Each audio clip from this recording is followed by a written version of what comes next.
Okay, so now what we were looking at is our preposition, our position in relation to the law. Once we would be under the law, but then God raised us up. Okay, so if you got this line, okay, let's call that the bar. Now the law would have been here in relation to us. Okay, I'll stand us up. Here we are. Here's the law hanging over us, right? That was our position before. Okay.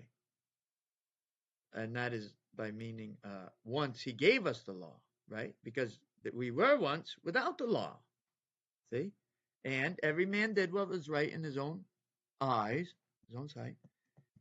But the sin of the law, the wrong, the transgression, was not imputed to them. See? Because there was no law. Okay. And then there was the law. So you see, God was beginning to train man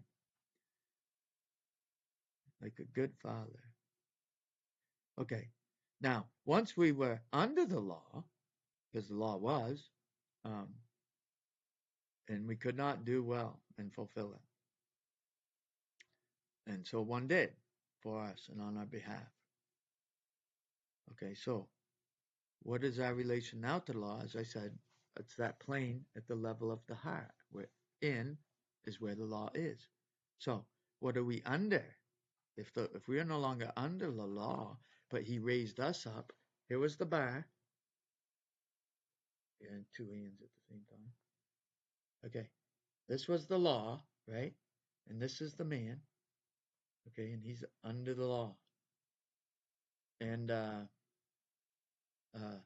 so what did God do? He raised us up. See?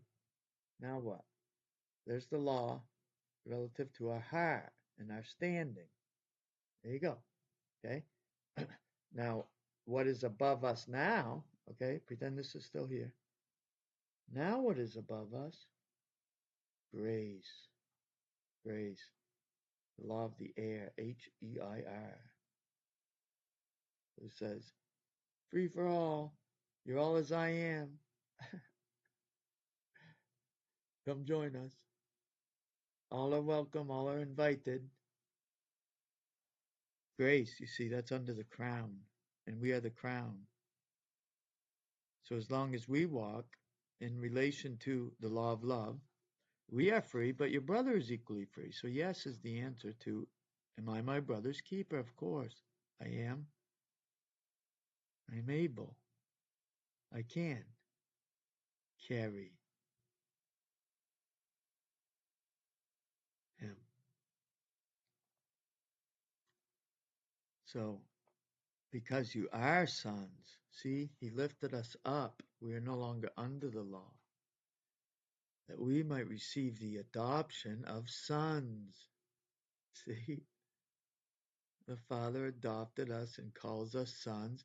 The brother willed it to be so, making us heirs, accrediting what was due him to all of us, equal share as him.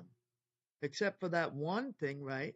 We all have one thing that is distinct and unique that makes us not common to all. Otherwise, we would all be same. And we're not same. We're common to one another. And all those things that we do have in common, except for those distinguishing characteristics which make us uniquely, individually who we are, okay? In distinction from one another. Right down to facial recognition and gifts and talents, appearance, okay? To redeem them that were under the law, that we might receive the adoption of sons. He calls you son, my son. And what does the Son call you? Who you look up to and I look up to as the Son, right? Who won it all for us and without whom we were lost and without hope. But what did he do for us? He did it all and lifted us up, who first lowered himself, okay? Not only to become a man, having divested himself of the sovereignty, the deity, in the first place, who was found in form and nature God, right?